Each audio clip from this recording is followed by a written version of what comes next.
কিন্তু আমাদের তোমার দেশটাও ছোট মনে হতে পারে, আমাদের বাংলাদেশ ছোট দরিদ্র।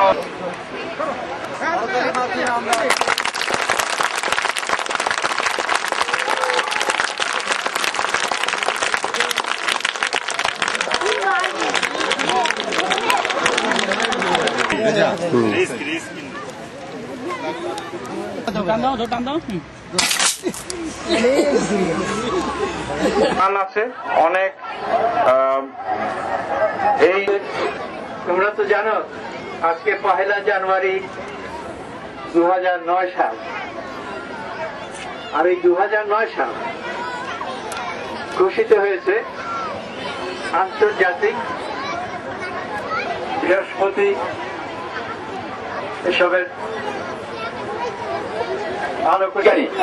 উনি প্রথম বললেন যে আকাশে প্রফেট আমাদের রাসূল সাল্লাল্লাহু আলাইহি ওয়াসাল্লামকে বলছেন যে মানুষ তোমাকে চাঁদের 15-16 দুদিন কনফারেন্স হবে ফ্রান্সের রাজধানী জার্মানিতে প্যারিসে।